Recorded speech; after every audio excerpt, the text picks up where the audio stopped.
क्या महंगाई 1% भी किसी वस्तु की कम हुई? कई गुना बढ़ गई। हर साल 2 करोड़ नौकरी देने की बात छोड़ो, एनजीओ कर दिया, संविदा पे कर दिया, ताकि हमारे आरक्षण की नौकरी आरक्षण वालों को न मिल सके। हटा दी, राम मंदिर बन गया। देखिए, इस मुद्दे पे मैं कोई बात नहीं करना चाहता हूं। क्यों? कांग्रेस को तो बता रहे भ्रष्टाचार की, इन्होंने तमाम सरकारी संपत्तियां बेच दिया बड़े बड़े उद्योगपतियों के हाथ में। कि जब तक इस देश का हुक्मरान बहुजन समाज नहीं बनेगा, माननीय बहन जी प्रधानमंत्री नहीं बनेगी, तब तक बाबा साहब बनाया हुआ संविधान पूरी निष्ठा से लागू नहीं हो सकता। माननीय कांसीराम साहब नगर, भीम नगर, डॉक्टर भीमराव अम्बेडकर नगर, छत्रपति साहू जी नगर, गौतम बुद्ध नगर, ज्योतिबा फूले नगर, रमाबाई अम्बेडकर नगर, संत कबीर नगर, संत रविदास नगर, किसके नाम रखा? बहुजनों के महापुरुषों के नाम से। और इस समाजवादी पार्टी के अध्यक्ष जी ने माननीय कांसीराम साहब जिसका मिशन पूरा करने की बात कर रहे हैं, उनके नाम को तो बर्दाश्त नहीं कर पाए। माननीय बहन जी ने अगर उत्तर प्रदेश में 1 लाख भर्ती शुरू किया, कई लाख नौकरी थी, माननीय बहन जी भर रही थी, तो हमारे माननीय राष्ट्रीय अध्यक्ष जी हमारे अखिलेश यादव जी, आप भी पिछड़े समाज के हो, और SC ST OBC की भर्ती हो रही थी 1 लाख में, ये नहीं रोक लगानी थी। कि 14 में जब भारतीय जनता पार्टी की सरकार बनी है, तो लोकसभा का जो लास्ट सत्र चल रहा था 14 का, तो आपको याद होगा, एक हमारे बहुत ही माननीय सम्मानीय नेताजी ने कहा था कि एक बार मोदी जी को और आना चाहिए।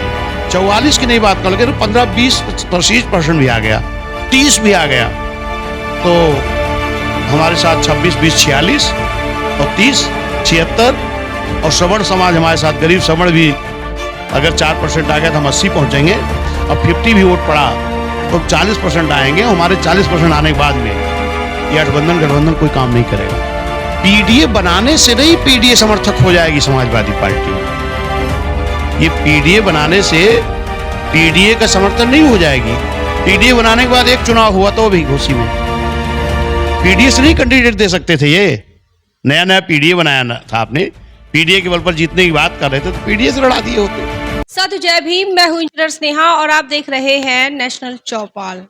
इस वक्त हमारे साथ है बहुजन समाज पार्टी उत्तर प्रदेश के प्रदेश अध्यक्ष विश्वनाथ पाल जी, जिनके साथ आज हम बातचीत करेंगे उनके राजनीतिक सफर के साथ साथ उत्तर प्रदेश की तमाम राजनीतिक सरगर्मियों को लेकर। क्या माहौल है, किस प्रकार से बहुजन समाज पार्टी की तैयारियां चल रही है, और आने वाले समय में बसपा की तरफ से जो लोगों को उम्मीद है उस पर बसपा कितनी खरी उतरेगी, तमाम सवालों के जवाब जो है वो आज बहुजन समाज पार्टी के प्रदेश अध्यक्ष इनसे जानना चाहेंगे। तो सर बहुत बहुत स्वागत है सर आपका, जय भीम। धन्यवाद, आपको शुक्रिया, जय भीम।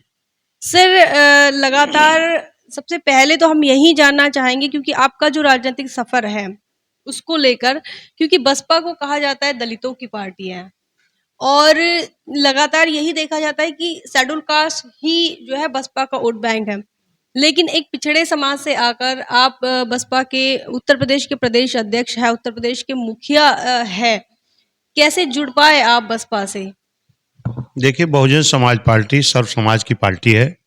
माननीय कांसीराम साहब और मान्य बहन जी ने बहुत संघर्ष करके इस बहुजन समाज पार्टी को तैयार किया, जिसमें ये बाबा साहब के मिशन को लेकर चलने वाली पार्टी है। और बाबा साहब ने इस देश में रहने वाले सभी जाति धर्म समाज के लिए अपने संविधान में स्थान दिया है। ठीक उसी तरह से बहुजन समाज पार्टी बाबा साहब के विचारों पर चलने वाली है। बाबा साहब संविधान को इस देश में पूरी तरह लागू करना चाहती है।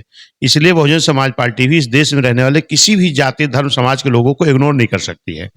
उसी कड़ी में जहाँ तक पिछड़े समाज का है, तो बहुजन समाज पार्टी लगभग उत्तर प्रदेश की जहाँ बात हो रही है कि ज़्यादातर समय तक उत्तर प्रदेश के अध्यक्ष पिछड़ी जाति के रहे हैं, चाहे जंग बहादुर पटेल जी रहे हों, चाहे भागवत पाल जी रहे हों, चाहे दयाराम पाल जी रहे हों, चाहे हमारे नरेंद्र पटेल जी रहे हों, के सचान जी रहे हों, रामचंद्र राजभर जी रहे हों, भीम राजभर जी हों, लालजी वर्मा थे, आज में विश्वनाथ पाल। लगभग बैकवर्ड समाज के ही प्रदेश अध्यक्ष ज़्यादा समय तक माननीय कांसीराम साहब मान्य बहन जी ने बनाने का काम किया और बैकवर्डों की अच्छी भागीदारी देने का काम किया। यहाँ तक कि हम कहेंगे कि जो 52% बैकवर्ड है, इसकी राजनीतिक भागीदारी वोट पड़ना शुरू हुआ 1952 में और बीएसपी का गठन हुआ 1984 में। 52 से 84 तक लगभग 1.5 से 2% राजनीतिक भागीदारी थी। लेकिन तो मैं धन्यवाद देना चाहता हूँ माननीय कांसीराम साहब मान्य बहन जी को जिन्होंने बहुजन समाज पार्टी बनाई। और जब बहुजन समाज पार्टी बनाई तो इस देश में रहने वाले सभी जाति समाज के साथ साथ खास तौर पर पिछड़ों को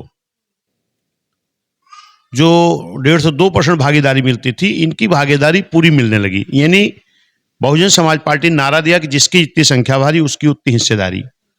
उसके तहत आज चाहे वो सवर्ण समाज हो, चाहे मुस्लिम समाज हो, चाहे पिछड़ा हो, SC ST हो, हर समाज की जिसकी इतनी संख्या उसके हिसाब से भागीदारी अगर देना किसी दल ने शुरू किया तो बहुजन समाज पार्टी ने शुरू किया। और यहाँ तक कि विधानमंडल दल के नेता भी बहुजन समाज पार्टी लगातार, चाहे वो स्वामी प्रसाद मौर्य जी रहे हों, चाहे वो लालजी वर्मा जी रहे हों, बाइकोट को बनाने का काम किया। और विधानसभा अध्यक्ष जो महत्वपूर्ण पद होता है, इस पे भी लगातार सुखदेव राजभर जी बाइकोट के बेटे रहे हैं। उसके बाद इनके पहले बरखुराम वर्मा जी बैकवर्ड के बेटे थे, उनको भी लगातार बनाने का काम किया। तो बहुजन समाज पार्टी में तो बहुत से बैकवर्ड हैं। हाँ, सर ये आपका वैयक्तिक हम रीजन जानना चाहेंगे कि आप कैसे बसपा से जुड़े, कैसे आपको ये बसपा के बारे में पता चला, मिशन मूवमेंट से जुड़ना, क्योंकि सामाजिक परिवर्तन या सामाजिक आंदोलन से जुड़ना ये बड़ा मुश्किल काम है। देखिए, मैं लगभग 90-92 में ही जब मैं पढ़ाई कर रहा था तभी से मुझे देखने को मिला कि इस देश में तमाम राजनीतिक दल रहे हैं, लेकिन उनमें अगर मैं तलाश करता था कि मेरे समाज का कोई लीडर हो या पिछड़ी जाति का हो तो ये मुझे नहीं दिखाई पड़ते थे। बहुजन समाज पार्टी जब आई तो मुझे दिखाई पड़ा कि दर्जनों पाल समाज के, दर्जनों लोनिया चौहान बैकवर्ड समाज के, दर्जनों राजभर समाज के, दर्जनों कुर्मी पटेल के, नाई विश्वकर्मा लोहार, हर समाज के लोगों का। तो मैं एक पिछड़े वर्ग से आता था तो मेरा लगाव बढ़ा कि इस देश में बहुजन समाज पार्टी आई है जिन्होंने सबकी भागीदारी दे रही है, जहां पर जिनको भागीदारी मिलती थी उनको भी, जिनको नहीं मिलती थी उनको भी। तो मेरे मन में आया, तो मेरी वहीं बाजार में दुकानें वगैरह थी, मैं वहाँ बैठता था तो बहुजन समाज पार्टी कार्यकर्ता लोग आते थे, तो सारे लोग मुझे प्रेरित करते थे कि आप बसपा में आ जाओ। तो हमने कहा भाई मैं बिजनेस कर रहा हूँ, मुझे राजनीति में आना नहीं है, फिलहाल आप लोग सहयोग करूँगा। लेकिन ये लोग हमको 2 तारीख 2रा महीना सन 96 को सेक्टर का अध्यक्ष बनाया गया, जो 10 बूथ का होता है। पहले आप सबसे पहले सेक्टर के अध्यक्ष मैं बूथ बने। अध्यक्ष रहा, उसके बाद सेक्टर का अध्यक्ष बना हूँ 2 तारीख 2रा महीना सन 96 को। फिर लगातार मैं अपने काम में बिजी रहता था, लेकिन सेक्टर काम में देखता था। तो मेरे तमाम साथियों ने कहा कि अगर आप बहुजन समाज पार्टी में सक्रिय हो जाएं तो आप जिला उपाध्यक्ष हो जाते। संयोग से मंडल स्तरीय कार्यक्रम बहन जी का लगा था, तो उसी में गए, बहन जी से मुलाकात हो गई, फिर मुझे जिला उपाध्यक्ष बनाया गया, फिर जिला सलाहकार बनाया गया। यानी जिले में लगभग जिला अध्यक्ष छोड़ के सभी पदों पे मैं रहा। फिर मंडल में मैं पदों पर रहा। मंडल अध्यक्ष माननीय रामचंद्र राजभर जी थे, उस वक्त मंडल का संगठन मंत्री रहा। फिर भाईचारा में रहा। फिर आगे चल के पूरे उत्तर प्रदेश में मैं सामाजिक भाईचारा, पिछड़ा समाज को मैं देख रहा था। फिर मैं राजस्थान प्रदेश में 2008 में मान्या बहन जी ने मुझे उधर भेजा, मैं वहाँ गया तो उधर कई मंडलों में काम करने का मौका मिला, काम किया। और वहाँ पर राजस्थान के सभी कार्यकर्ताओं के बल पर और सभी जो लोग लगे थे, वहाँ की जनता के बल पर लगभग उस वक्त हमारी 6 सीटें आई थी। तो वहाँ मैं 1.5-2 महीना काम किया था। फिर मैं वापस आया तो इधर मैं इलाहाबाद, मिर्ज़ापुर, फैज़ाबाद कोऑर्डिनेटर, बस्ती, गोरखपुर कोऑर्डिनेटर, ये मेरा चलता रहा। अभी इधर मान्या बहन जी ने अचानक एक दिन मुझे बुलवाया और बहन जी ने कहा कि मैं प्रदेश का अध्यक्ष आपको बनाऊंगी। तो हमने कहा बहन जी जो भी जिम्मेदारी मिलेगी, जितना मैं निर्वहन कर पाऊँ करूँगा। तो लगभग 20 दिसंबर को, संजोग से 20 दिसंबर को ही मेरा जन्मदिन भी था, तो 20 दिसंबर को सुबह ही कॉल आ गया। मैं शाम पहुंचा तो मान्या बहन जी ने मुझे अध्यक्ष बनाया। तो 20 दिसंबर से 20 से 21, 22 छोड़ के 23 से मैं निकला हूं। तब से मैं पूरे प्रदेश का मंडल वाइज दौरा किया, जिले वाइज किया, विधानसभा वाइज किया। और आज जो गांव चलो अभियान चल रहा है, इसकी कड़ी में मान्या बहन जी के निर्देश पर 403 विधानसभाओं में डेली मेरा कैडर चल रहा है। 10 बूथ का एक सेक्टर है, उसमें मैं डेली किसी न किसी जनपद में, किसी न किसी विधानसभा की बैठकों में जा रहा हूँ। जी सर क्या कांशीराम साहब के साथ कुछ यादें हैं आपकी? कोई ऐसा अनुभव आया कि मानवर कांशीराम साहब के साथ आपका संपर्क आया हो? नहीं, मानवर कांशीराम साहब के साथ क्योंकि मैं शुरुआत से रहा, तो मैं मीटिंगों में जाता था, लेकिन मैं कार्य करता था, तो मेरी मानवर कांशीराम साहब से कोई इस तरह बात नहीं होती थी। लेकिन 96 या ऐसे कुछ था, लोकसभा का चुनाव चल रहा था, तो उसमें हमारे फैजाबाद से सियाराम निषाद जी कैंडिडेट हुए थे। तो उस चुनाव में मानवर साहब आए थे। तो उस वक्त मानवर साहब से मेरी मुलाकात हुई थी और मानवर साहब इसके पहले एक रैली करने आए थे सुहावल बाजार में, तब मैं सेक्टर अध्यक्ष था। तो उसमें भी मैं बड़ी संख्या में लोग लेकर के गया था। तो मेरे गांव का नाम अंतपुर है, तो वहाँ से तमाम पिछड़े समाज के लोगों को ले जा करके मैंने ज्वाइन कराया था। तो मानवर कांसीराम साहब उस सूची को जब पढ़ रहे थे ज्वाइन करने वालों का, तो कह रहे थे कि देखिए अंतपुर गांव का नौजवान आया है पाल समाज का, जिस गांव का नाम अंतपुर है, लेकिन ये शुरुआत कर रहा है बहुजन समाज पार्टी की। तो बड़ा अच्छा लगा। उस वक्त हमारे गांव के लोग भी बड़ी तारीफ किए कि हमारे गांव का लड़का है, और जो हम लोगों का नाम एक राष्ट्रीय अध्यक्ष राष्ट्रीय मंच से लिया गया, इससे बड़े खुश हमारे गांव के लोग हुए थे जी।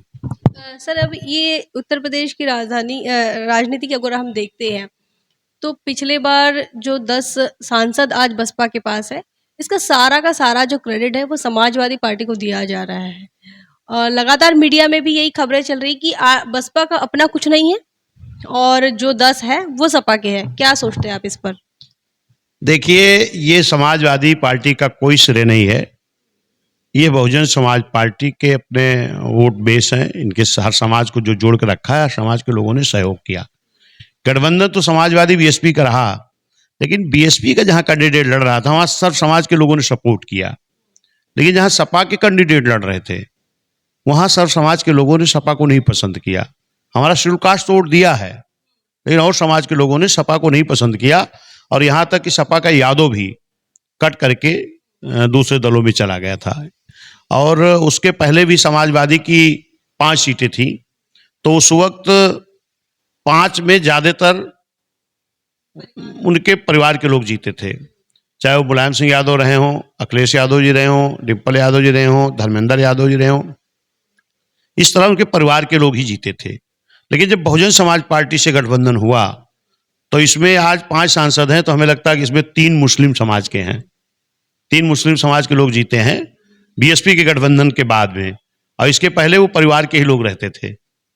तो उनका लाभ हुआ बीएसपी की वजह से, वरना शायद वो 5 भी ना जीत पाते। जो आज 3 बचे हैं ये मुस्लिम, इसमें 5 में लगभग 3 मुस्लिम हैं, एक इनके परिवार के हैं, 2 मुस्लिम बचे हैं। एक आजम खान जी की खाली हो गई, 2 मुस्लिम हैं, एक इनके परिवार के, 3 सीटें अब इनकी बची हैं जी। सर, अभी लगातार जो लोग हैं, अब 2024 के चुनाव की तैयारी में सब लोग लगे हैं। उत्तर प्रदेश में भी लोकसभा चुनाव की तैयारी में आप लोग लगे हुए हैं। तो क्या कुछ बदलाव देखने को मिल सकता है? क्योंकि लोगों को उम्मीद काफ़ी है। लगातार जब हम सोशल मीडिया पर देखते हैं, तो बसपा की तरफ से खासकर बहुजन समाज को काफ़ी उम्मीदें हैं, और क्या उन उम्मीदों पर बसपा खरी उतर पाएगी? देखिए, निश्चित है कि बहुजन समाज पार्टी का हर वर्कर बहुत उत्साहित है, और अभी नगर पंचायत नगर पालिका पहले भी हमारा गांव चलो अभियान चल रहा था, चुनाव में रोका गया। इधर फिर मान्य बहन जी ने अभी कल भी बहन जी ने मीटिंग लिया था, तो उसमें भी बहन जी ने इस पर ज़्यादा फोकस किया है कि जो गांव चलो अभियान चल रहा है सेक्टर बूथ कमेटी की, इसकी समीक्षा और बढ़िया मीटिंग कैडर ये चलाया जाए। तो वो हमारा काम चल रहा है, निश्चित है कि हम लोग आगे अच्छा प्रदर्शन करेंगे। आप कह रहे हैं कि काम चल रहा है, लेकिन चर्चा मीडिया की ही हम चर्चा बताते हैं। मेन स्ट्रीम में यही कहा जाता है कि बसपा नहीं दिखाई दे रही है, बसपा है ही नहीं।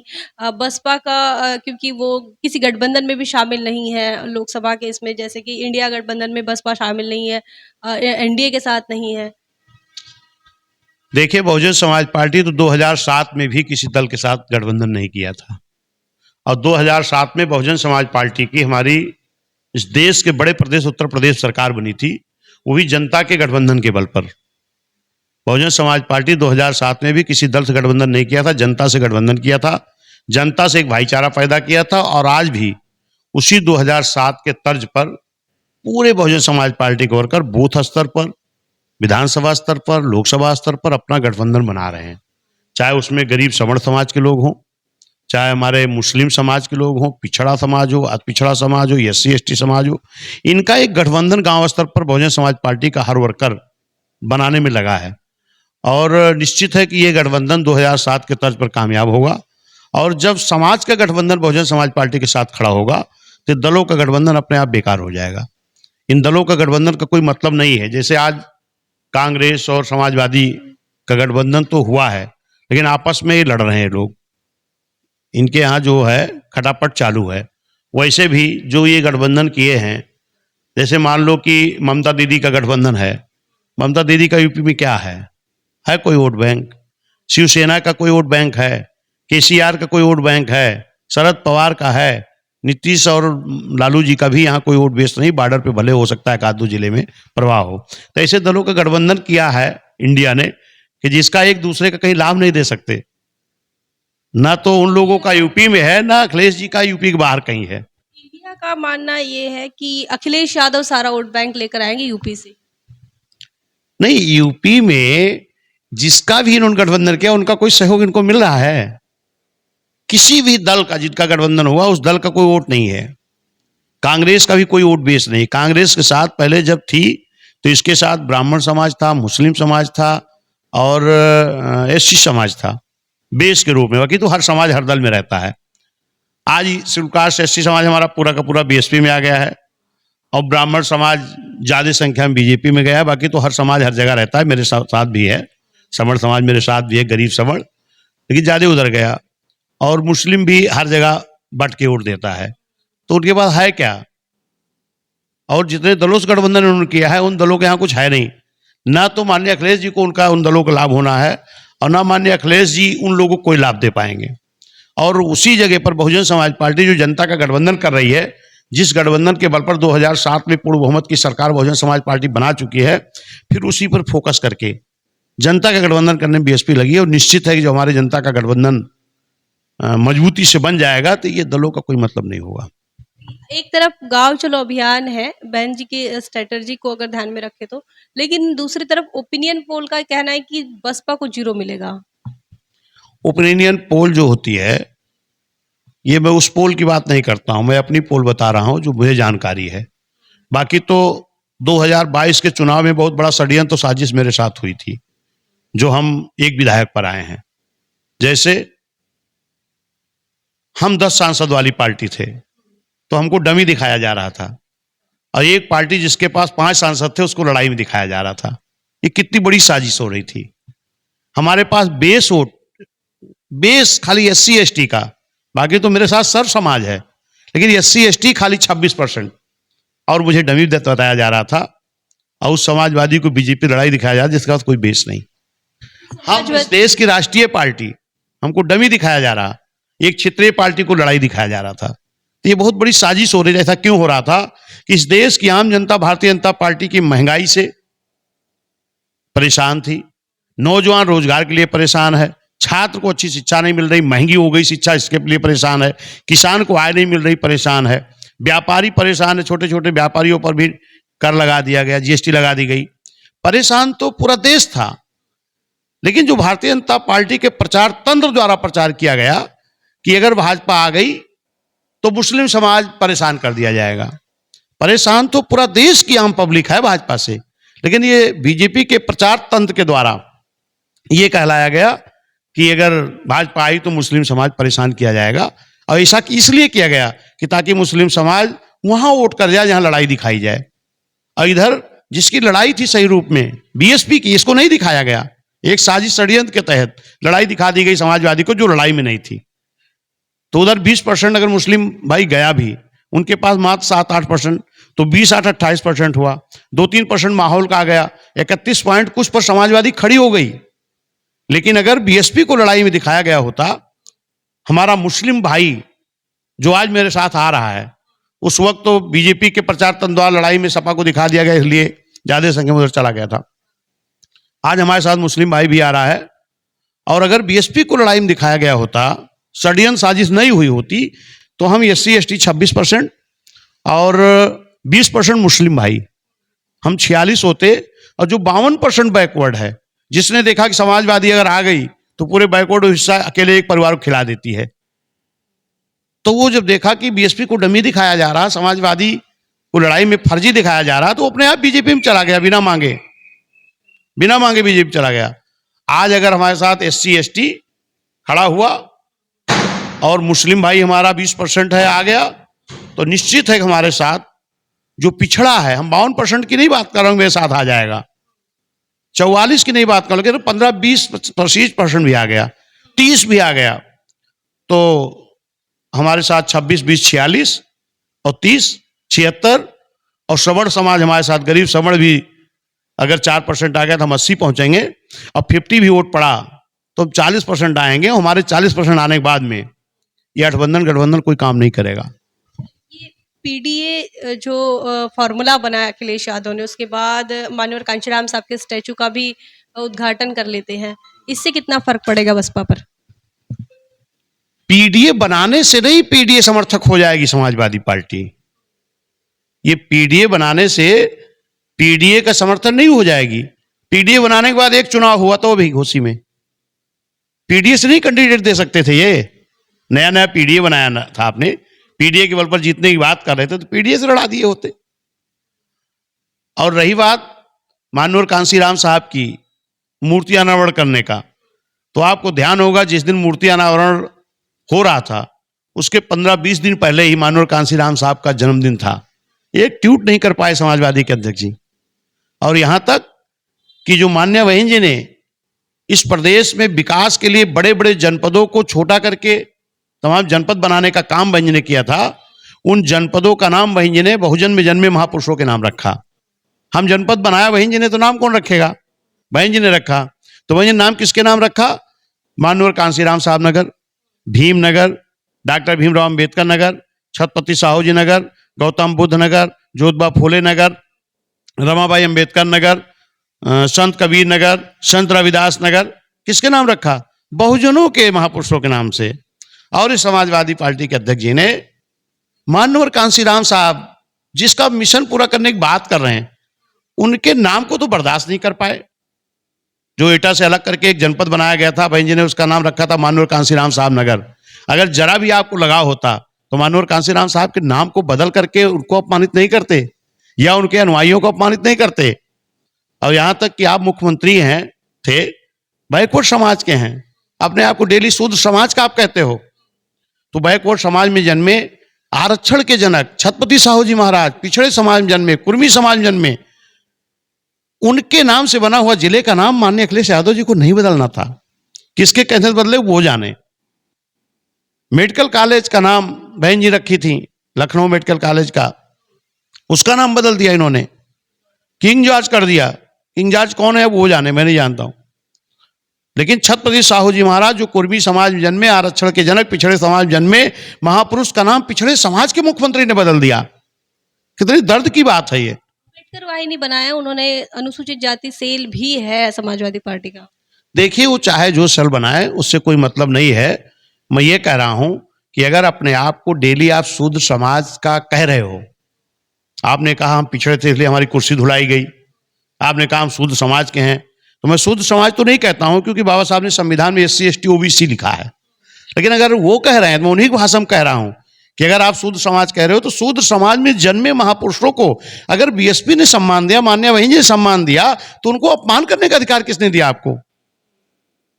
उनके नामों को बदलकर अपमानित क्यों किया? बैकलॉग भर्ती हो रही थी, मान्य बहन जी कर रही थी, जो बाबा साहब के दिए हुए आरक्षण के हिसाब से हमारी नौकरी है, जो नौकरियां निकलती थी उस नौकरियों को रोक दिया गया था। पूरे देश में इस तरह की करोड़ों नौकरियां हैं, लेकिन पूरे देश में कहीं बैकलॉग भर्ती नहीं हुई। मान्य बहन जी ने अगर उत्तर प्रदेश में बैकलॉग भर्ती शुरू किया, कई लाख नौकरी थी, मान्य बहन जी भर रही थी, तो हमारे माननीय राष्ट्रीय अध्यक्ष जी हमारे अखिलेश यादव जी, आप भी पिछड़े समाज के हो और SC ST OBC की भर्ती हो रही थी बैकलॉग में, ये नहीं रोक लगानी थी। बहन जी ने SC ST समाज के नौजवानों को देखा बेरोजगार घूम रहे हैं, उनके लिए ठेकेदारी का आरक्षण दिया, आपने ठेकेदारी का आरक्षण खत्म कर दिया। क्यों? तमाम अधिकारियों का प्रमोशन हुआ था, तहसीलदार से SDM, DYSP से SP, आपने उनको भी डिमोशन करके उसी तहसील में, उसी जिले में अपमानित करने का काम किया। तमाम लोग बेचारे को दिल का दौरा पड़ गया, तमाम लोग हार्ट अटैक के मरीज हो गए। भरी सभा में आपने, लोकसभा में प्रमोशन का आरक्षण बिल फड़वाया। क्या दुश्मनी है शेड्यूल कास्ट समाज के लोगों से आपकी, SC ST से? मैं नहीं समझ पा रहा हूं, या किसके कहने से आप कर रहे हो? तो ये समाज देख रहा है कि आपने हमारी बैकलॉग भर्ती रोकी, आपने हमारे महापुरुषों का नाम बदलकर महापुरुषों का अपमानित किया, उनके अनुयायियों का अपमान किया, आपने ठेकेदारी का आरक्षण खत्म किया, आपने प्रमोशन के आरक्षण का बिल फड़वाया, आपने प्रमोशन हुए अधिकारियों को डिमोशन किया। इसलिए इस समाज उनके पीडीए बनाने नहीं जाने वाला उनके साथ। अखिलेश यादव लगातार बसपा को बीजेपी की बी टीम भी कहते हैं। बी टीम तो खुद है, वो बी टीम खुद है। क्योंकि आपको मालूम होगा कि 14 में जब भारतीय जनता पार्टी की सरकार बनी है तो लोकसभा का जो लास्ट सत्र चल रहा था 14 का, तो आपको याद होगा एक हमारे बहुत ही माननीय सम्मानीय नेताजी ने कहा था कि एक बार मोदी जी को और आना। वो कौन से थे नेता? क्या नाम था नेताजी का? आप बताइए, क्या नाम था नेताजी का? नहीं मालूम है? हाँ, वो हमारे बहुत ही माननीय हैं, सम्माननीय हैं, आज इस दुनिया में नहीं है। मैं उनका बहुत सम्मान करता हूं, लेकिन समाजवादी पार्टी के संस्थापक थे और उन्होंने भरी लोकसभा में कहा कि एक बार मोदी जी को और आना चाहिए। और बी टीम मुझे बताया जाता है, बीएसपी को बताया जाता है। सम्मान भी दे दिया, पद्म विभूषण। अब वो भाई, अब उनको प्रधानमंत्री बनाने के लिए दुआ कर रहे थे तो वो उनको देंगे नहीं। और माननीय योगी जी जो हमारे महाराज जी मुख्यमंत्री जी हैं, इन्होंने जब मुख्यमंत्री बने तो माननीय अखिलेश यादव जी कह रहे थे मेरी कुर्सी धुलाई गई, मुझे सूद समझा गया, पिछड़ा समझा गया। लेकिन उसके बाद भी शपथ ग्रहण समारोह में बाप बेटे दोनों जाते हैं, मंच पर बात करते हैं। माननीय बहन जी तो ना गई थी, ना कोई प्रतिनिधिमंडल गया था। अभी टीम मुझे बोलते हो। अभी आजमगढ़ उपचुनाव हुआ था और एक चुनाव हुआ था रामपुर। उस चुनाव में माननीय बहन जी ने, क्योंकि हमारा 22 में वोट परसेंट लगभग 13% हो गया था, एक साजिश षड्यंत्र कैसे हुआ मैंने आपको बताया। माननीय बहन ने कहा चलो एक सीट लड़ा के देखो कि ये साजिश के तहत किस तरह हमको कमजोर के क्या आते हैं। तो फिर हमने आजमगढ़ माननीय बहन ने लड़ाया, हमारा वोट बेस 30% हो गया। ये हमारा ट्रायल सही रहा कि हम लोग कमजोर कहीं से नहीं हुए हैं। मुश्किल कुछ दिनों बाद हुआ, 30% वोट हो गया 13 से बढ़ करके। तो वो साजिश थी, वो साजिश हमारे लोग समझ गए। अब वो साजिश नहीं काम करेगी, 13 से 30 हो गए, इसको सबको एहसास करना चाहिए। लेकिन माननीय बहन ने एक शब्द और कहा था कि मैं आजमगढ़ लड़ाऊंगी, रामपुर नहीं, पेपर में आया था। तो अखिलेश जी को क्या कहना था? जो कहना था वो कहे नहीं। अब वो आजमगढ़ भी लड़ा दिए, रामपुर भी लड़ा दिए। और आजमगढ़ चुनाव जब हार जाते हैं तो कहते बीएसपी ने लड़ा दिया इसलिए हम हार गए। रामपुर भी हार जाते तो कहते बीएसपी नहीं लड़ाई इसलिए हार गए। ये क्या तर्क है? हम लड़े तब तुम हार गए, नहीं लड़े तब भी तुम हार गए। लेकिन ये नहीं कह रहे हो कि अभी ओम प्रकाश राजभर जी बोल रहे थे कि मैं उस वक्त सपा में था, मैं इनको बार बार बुलाता था कि माननीय राष्ट्रीय अध्यक्ष जी एक बार आजमगढ़ चले आइए। माननीय अखिलेश यादव जी के चचेरे भाई लड़ रहे थे, कोई गैर नहीं, और एक दिन भी प्रचार करने आजमगढ़ क्यों नहीं गए? एक क्वेश्चन है। और सीट हार जाती तो बीएसपी पर आरोप लगाते हैं। और रामपुर जो आजम खां जी समाजवादी के लिए संजीवनी की तरह खड़े रहते हैं, अगर वो जेल में थे, उनकी सीट खाली हुई, उनका सम्मान फंसा था, वहां भी एक दिन भी नहीं गए। लेकिन वहीं पर जब मैनपुरी में चुनाव होता है तो रात दिन गली गली मीटिंग करते हैं। क्यों? आप आजमगढ़ क्यों नहीं गए, रामपुर क्यों नहीं गए, फिर मैनपुरी में गली गली क्यों जा रहे हो? तो बी टीम कौन है सब समझ रहे हैं। और बीएसपी, भाजपा की बी टीम कभी नहीं हो सकती। बीएसपी ने तो एक वोट से भाजपा की प्रधानमंत्री की कुर्सी गिरा दी थी मान्या बहन जी ने, कैसे बी टीम हो सकते हैं? मान्या बहन जी ने कभी भाजपा को समर्थन नहीं किया आज तक। भाजपा के समर्थन से हमने 6 महीने सरकार, 4 महीने चलाई, अपने एजेंडे पर काम किया। 6 महीने चलाई मान्या बहन ने सरकार, अपने एजेंडे पर काम किया। 16 महीने चलाई, अपने एजेंडे पर काम किया। फिर जनता ने देखा कि कारण क्या है कि ये लोग समर्थन तो करते फिर सरकार गिरा देते हैं।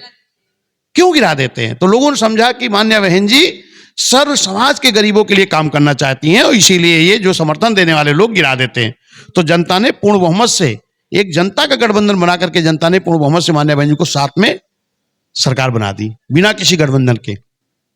क्यों? क्योंकि मान्या बहन जी का काम देखा था जनता ने। सर्व समाज के लिए, सर्व समाज के लिए काम किया बहन जी ने। चाहे अम्बेडकर गांव बना के विकास किया, चाहे बेटियों को पढ़ने के लिए साइकिल दिया, हाई स्कूल के बाद 10,000 रुपए दिया, फिर 15,000 रुपए दिया, चाहे बैकलॉग की भर्ती किया, चाहे पुलिस की भर्ती ईमानदारी से बहन जी ने किया, सर्व समाज के लोग भर्ती हुए, चाहे नया पद जो सृजित किया बहन जी ने सफाई कर्मी का, बहन जी ने क्यों निकाला सफाई कर्मी का पद? हमारी बहन जी गरीब घर से पैदा होकर आई हैं। मान्य बहन जी गरीबों को दर्द जानती हैं। मान्य बहन जान रही हैं कि तमाम ऐसे परिवार हैं, सवर्ण में भी, मुस्लिम में भी, पिछड़ा में भी, अति पिछड़ा में, SC ST में, तमाम ऐसे परिवार हैं जो गरीबी के नाते उनके घर में कक्षा 5-8 से ज्यादा शिक्षा नहीं थी। तो क्या उनके घर में सरकारी नौकरी नहीं जानी चाहिए? किसी दल ने नहीं सोचा इस चीज को। धन्य मान्य बहन जी जिन्होंने गरीबों के घर में सरकारी नौकरी जाए, इसके लिए बहन जी ने नया पद सृजित किया सफाई कर्मी का, और कई लाख नौकरी देने का काम बहन जी ने किया। आज उस चीज को लोग याद कर रहे हैं कि अगर देश में मान्य बहन जी को नहीं बनाया गया तो तमाम बैकलॉग भर्तियां हमारी पड़ी रह जाएंगी, नहीं भर्ती होगी। बाबा साहब का जो सपना था, बाबा साहब ने कहा था कि इस देश का संविधान मैं बहुत अच्छा बनाया हूं, लेकिन अगर इस देश के संविधान को अच्छा तो मैंने बनाया है, लेकिन अगर लागू करने वालों की नीयत साफ नहीं रही तो संविधान अच्छा काम नहीं कर पाएगा। और इसीलिए आज सब समाज के लोग सोच रहे हैं कि जब तक इस देश का हुक्मरान बहुजन समाज नहीं बनेगा, मान्य बहन जी प्रधानमंत्री नहीं बनेगी, तब तक बाबा साहब बनाया हुआ संविधान पूरी निष्ठा से लागू नहीं हो सकता। सर, कहा जाता है कि दिल्ली का रास्ता यूपी से होकर गुजरता है और यूपी में डबल इंजन की सरकार कहा जा रहा है, मतलब प्रधानमंत्री मोदी, इधर योगी, इनके विकास कार्य की लंबी लिस्ट लगातार मीडिया में चलती है। अभी हम आ रहे थे रास्ते में तो हमने लगभग 20 किलोमीटर का जब अंतराल पार किया तो लगातार डबल इंजन की सरकार के विकास कार्य गिनाया जा रहा है एडवर्टाइज के माध्यम से। कैसे रोक पाएंगे आप इन्हें? इनके विकास कार्यों को मैं भी गिना दूं। जब भारतीय जनता पार्टी 14 में चुनाव लड़ने आई थी तो इसने कहा था यह कांग्रेस की सरकार 50-55 सालों से राज कर रही है, और इस कांग्रेस सरकार में महंगाई बहुत है, कांग्रेस सरकार में नौजवानों को रोजगार नहीं मिल रहा, कांग्रेस सरकार में भ्रष्टाचार बहुत है, कांग्रेस सरकार में इस देश के धन को विदेश में लोगों ने जमा कर दिया है, मुझे लाओ। किसने कहा? भाजपा ने कहा मुझे लाओ, हम अच्छे दिन लाएंगे, हम महंगाई दूर करेंगे। क्या महंगाई 1% भी किसी वस्तु की कम हुई? कई गुना बढ़ गई। ये तो कांग्रेस की भी बात निकली इस मामले में। महंगाई कई गुना बढ़ गई, कम नहीं हुई। नौजवानों को 2 करोड़ रोजगार देने के लिए कहा था बीजेपी ने, हर साल 2 करोड़ नौकरी देने की बात छोड़ो, NGO कर दिया, संविदा पे कर दिया, ताकि हमारे आरक्षण की नौकरी आरक्षण वालों को न मिल सके। भ्रष्टाचार छोड़ो, कांग्रेस को तो बता रहे भ्रष्टाचार के, इन्होंने तमाम सरकारी संपत्तियां बेच दिया बड़े बड़े उद्योगपतियों के हाथ में। विदेश का काला धन ला करके लोगों गरीबों के खाते में भेजने कहा था ना, विदेश का काला धन तो नहीं आया, यहां का तमाम धन लेके तमाम गुजराती फरार हो गया, तक पता नहीं लगा पाए चौकीदार साहब हमारे। ये जनता देख रही है कि क्या विकास आप कर रहे हो। नौजवान तड़प रहा है, किसान आय नहीं पा रहा अपनी, जो आपने कहा था किसानों को आय दुगुना करेंगे, कहां हुई? नौजवान रोजगार 2 करोड़ कहा था, कहां दिया आपने? विदेश का काला धन कहां लाए आप? डिजिटल कर दिया कह रहे। ये तो उसके पहले से ही राजीव गांधी थे तब शुरुआत हुई थी, मैं इसकी बात नहीं कर रहा हूं। डिजिटल कर देने से थोड़ी ना विकास हो जाएगा। डिजिटल कर रहे हो, स्वागत है, इसके लिए कोई दिक्कत नहीं, लेकिन जो आपने वादा किया था वो कहां गया? बुलेट ट्रेन कहां चल रही है? किस जिले में चल रही? मैं तो नहीं देख रहा हूं। बुलेट ट्रेन कहां चल रही? काला धन आया गरीबों खाते में कब पहुंच गया? आपने सबका खाता खुलवा दिया फ्री का, जनधन का, उसमें क्या आया आपका? नौजवानों को रोजगार कहां मिला? 370 हटा दी, राम मंदिर बन गया। देखिए, इस मुद्दे पे मैं कोई बात नहीं करना चाहता हूं। क्यों? क्योंकि मंदिर और मस्जिद की बात करने के लिए धर्मगुरु हैं, वो बात करेंगे। हम राजनेताओं को, राजनीति करने वाले लोगों को धर्म पे बात नहीं करनी चाहिए। अगर वोट का अधिकार डॉक्टर BR अम्बेडकर साहब ने दिया है तो इसलिए दिया है कि इस वोट के बल पर इस देश की हुकूमत करो, इस देश के लोगों की रक्षा करो, सुरक्षा करो, देश का विकास करो, ना कि मंदिर मस्जिद की बात करो। मैं उसका कोई विरोध नहीं कर रहा हूं, लेकिन उस पर मैं कोई टिप्पणी नहीं करना चाहता हूं। इसके अंदर लगातार धर्म के नाम पर ही राजनीति। जो उनके धर्म गुरु हों उनसे बात करिए इस पे, और जो लोग इस पे बात कहते हैं मैं उसको गलत मानता हूं। हमारे नेताओं को अगर बात करना चाहिए तो इस देश में नौजवानों को रोजगार कैसे मिलेगा, इस देश के किसानों को आय अच्छी कैसे मिलेगी, इस देश को संपूर्ण विकास कैसे होगा, इस पे बात करनी चाहिए। कल जो बैठक ली उसमें बहन जी ने कहा कि संविधान की जो व्यवस्था है आरक्षण, उसको निष्क्रिय और निष्प्रभावी बना दिया है। क्या बसपा की तरफ से ऐसा ये ऐसा कोई प्लान है कि आने वाले समय में अगर बसपा सरकार में आ जाती है, तो इस प्रकार की व्यवस्था को फिर से लागू की जाएगी या फिर कुछ नया तरीके से कुछ काम किया जाए? बसपा ने तो पहले भी करके दिखाया अपनी सरकारों में। जैसे मैंने एक शब्द कहा कि बाबा साहब ने कहा था कि अगर इस देश के संविधान को नियत साफ करके नहीं लागू किया गया तो संविधान अच्छा होते हुए भी अच्छा काम नहीं कर पाएगा। और ये हमने देखा कि 1952 में पहली बार चुनाव हुआ, वोट पड़ा और सत्ता बनी। और सत्ता बनने के बाद में पिछड़ों को आरक्षण देने के लिए काका कालेलकर आयोग बना, जो 1952 में बना। उसकी रिपोर्ट 77 में आ गई। लेकिन इस देश की हुकूमत करने वालों की नीयत साफ न होने के नाते, संविधान में आर्टिकल 340 के तहत व्यवस्था होने के नाते भी पिछड़ों को आरक्षण नहीं दिया गया। 77 में एक बार बात आई, 77 तक रिपोर्ट कब आई थी? 57 में। बात कब उठी? 77 में। यही कांग्रेस के लोग थे। 20 साल तक काका कालेलकर आयोग नहीं लागू कराया, पिछड़ों को आरक्षण नहीं दिया। फिर उस वक्त कई दल के लोग एक इकट्ठा होकर के कांग्रेस के खिलाफ मोर्चा बनाए। उन लोगों ने कहा हम आएंगे, हम काका कालेलकर आयोग लागू करा करके आरक्षण देंगे। लेकिन जब वो आ गए, सत्ता में बैठ गए, तो कह रहे रिपोर्ट पुरानी है। घोषणा पत्र में बोल रहा था तो कह रहे हैं हम आरक्षण देंगे, और जो कुर्सी पर बैठ गए तो रिपोर्ट पुरानी बता दिए।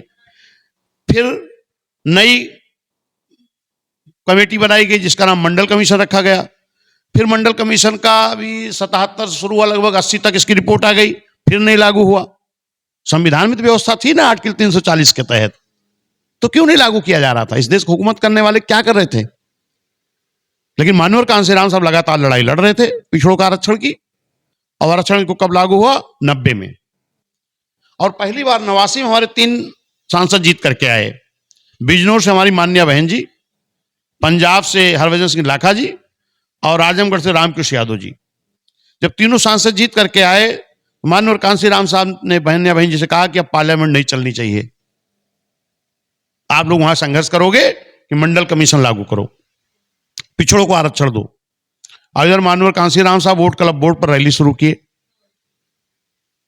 और इधर पूरे बहुजन समाज के लोगों ने माननीय साहब मान्या बहन ने कहा कि आप ब्लॉक मुख्यालय, जिला मुख्यालय, कमिश्नरी मुख्यालय, प्रदेश मुख्यालय पर आंदोलन करोगे, नारा लगाओगे मंडल कमीशन लागू करो वरना कुर्सी खाली करो। ये पूरे देश में आंदोलन चला। उस वक्त माननीय बीपी सिंह जी इस देश के प्रधानमंत्री थे। और जब ये बात, और वो प्रधानमंत्री थे चौधरी देवीलाल जी। चौधरी देवीलाल जी ने माननीय कांशीराम साहब से कहा बहुत बहुत धन्यवाद आपको, शुक्रिया, आप पिछड़ों की लड़ाई लड़ रहे हो। तब माननीय साहब ने कहा अरे भाई आप तो पिछड़े को हो, आप इस लड़ाई में शामिल हो जाओ मेरे साथ, पिछड़ों को हक मिल जाएगा।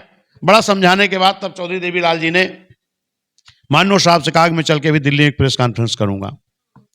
पानीपत में ये बात माननीय साहब की और देवीलाल जी की हो रही थी, चौधरी देवीलाल जी की, वो प्रधानमंत्री थे।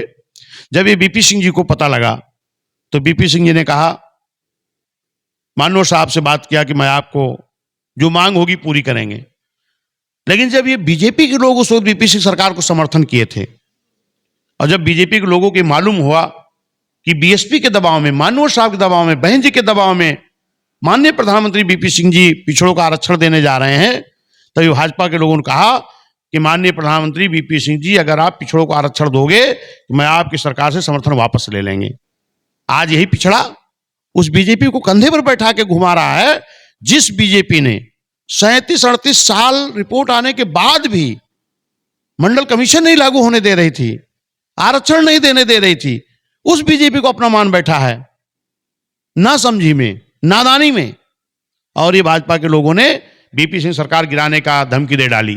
तब माननीय बीपी सिंह जी ने कहा माननीय साहब से, मान्या बहन जी से,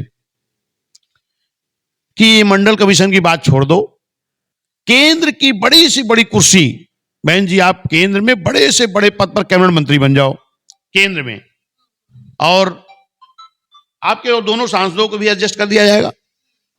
लेकिन धन्य मान्या बहन जी, माननीय कांशीराम साहब ने कहा नहीं, हम आपको समर्थन तो देंगे लेकिन शर्त आपकी नहीं, हमारी होगी। शर्त हमारी होगी। शर्त क्या होगी? कि जिन बाबा साहब के बनाए हुए संविधान के बल पर ये देश चल रहा है, ऐसे बाबा साहब को अभी तक इस देश की हुकूमत करने वाले लोग भारत रत्न की उपाधि नहीं दे पाए हैं। पहले तो बाबा साहब को भारत रत्न की उपाधि दे दो, और जिन 52% बैकवर्ड के बल पर इस देश के लोग हुकूमत कर रहे हैं, चाहे जो दल ने हुकूमत किया, 52% बड़ा वोट बेस है, इनके वोट के बल पर आप हुकूमत करते हो, लेकिन इनका आरक्षण आर्टिकल 340 से संविधान में दी हुई व्यवस्था के हिसाब से आप नहीं दे रहे हो। माननीय बहन जी को तो मैं बहुत बहुत धन्यवाद देता हूं, मानवर साहब को, कि माननीय बहन जी ने कहा कि बड़े से बड़े कैबिनेट मंत्री का पद मुझे नहीं चाहिए, तुम बाबा साहब को भारत रत्न की उपाधि दे दो, और पिछड़े समाज को, जिनकी 57 में काका कालकर आयोग की रिपोर्ट आई, आज 90 चल रहा है, 37-38 साल बीत गया, इन बैकवर्ड पिछड़े समाज के लोगों का आरक्षण नहीं मिला, इनका मंडल कमीशन लागू करके आरक्षण दे दो। मुझे नहीं मंत्रिमंडल चाहिए, किसने कहा? बहन जी ने। तब बहुजन समाज पार्टी, मानव साहब, मान्य बहन जी के बदौलत डॉक्टर BR अम्बेडकर साहब को इस देश के लोगों ने भारत रत्न की उपाधि दी और OBC को आरक्षण दिया। तब आज हमारे लोग प्रधान, DDC, BDC, जिला पंचायत प्रमुख, चेयरमैन, अध्यक्ष बनने लगे। अब आज भी भारतीय जनता पार्टी ने फिर एक नया धोखा, महिला बिल लाए। मान्य बहन जी ने पहले ही कहा, जिस दिन बिल लाना था, मुझे संज्ञान में आया कि आप बिल लाने जा रहे हैं, तो उस बिल में आप 33 के बदले 50% कर दो, मुझे कोई इतराज नहीं, लेकिन जो SC ST का आरक्षण है पुरुषों का, इस आरक्षण में नहीं, जो महिलाओं का आरक्षण दे रहे हो उस आरक्षण में हमारे SC ST का आरक्षण दो और पिछड़े समाज की महिलाओं को दो।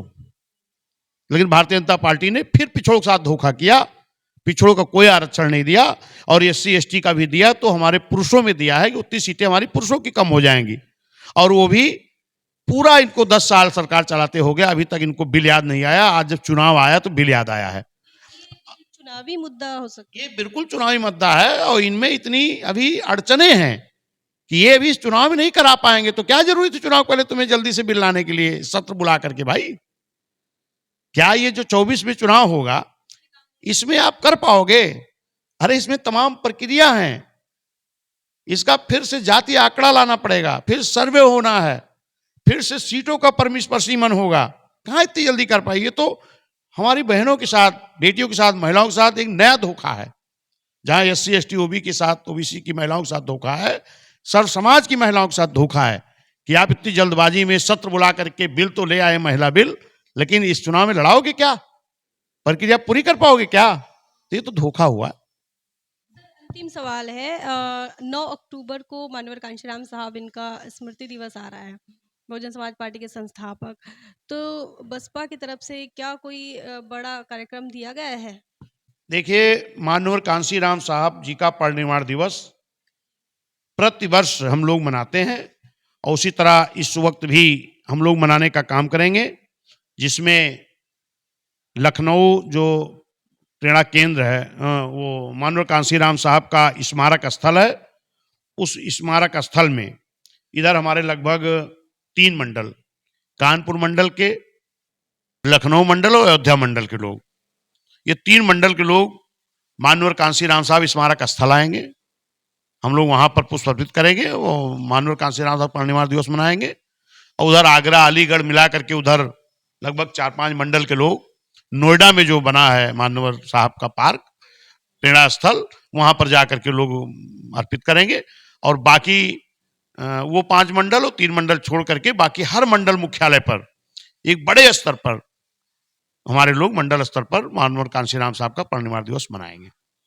सर, कोई संदेश देना चाहेंगे बहुजन समाज के लोगों को आने वाले 2024 के लिए? देखिए, 2024 के लिए मेरा यही संदेश है सर्व समाज के लोगों के लिए, कि अगर इस देश में बाबा साहब का संविधान पूरी तरह लागू कराना है, अगर इस देश का संपूर्ण विकास पूरी तरह करना है, सर्व समाज के गरीबों का विकास करना है, तो सर्व समाज के लोग एक होकर के, एक भाईचारा पैदा करके, एक जनता का गठबंधन बना करके आने वाली 24 में बहुजन समाज पार्टी के जो भी प्रत्याशी लोकसभा में आए, उनको हाथी के सामने बटन दबा करके जिताएं। और निश्चित है कि इस देश का उत्तर प्रदेश एक ऐसा प्रदेश है जहां से प्रधानमंत्री का रास्ता जाता है, और ये बहुजन समाज पार्टी सर्व समाज के लोग एक भाईचारा गठबंधन बना करके जिस तरह जनता हमारे साथ आ रही है, ये इंडिया और एनडीए को उत्तर प्रदेश में ही बहुजन समाज पार्टी रोकने का काम करेगी। धन्यवाद। हमारे साथ थे बहुजन समाज पार्टी उत्तर प्रदेश के प्रदेश अध्यक्ष विश्वनाथ पाल जी।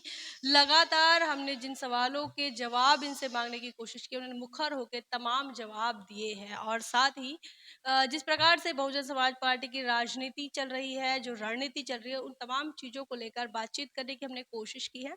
इन तमाम बातचीत को लेकर आपका क्या मानना है? उन्होंने जो चीज़ें बताई है, जो चर्चा उन्होंने की है, उसको लेकर आपके क्या ख़यालात है? क्या कोई सवाल है?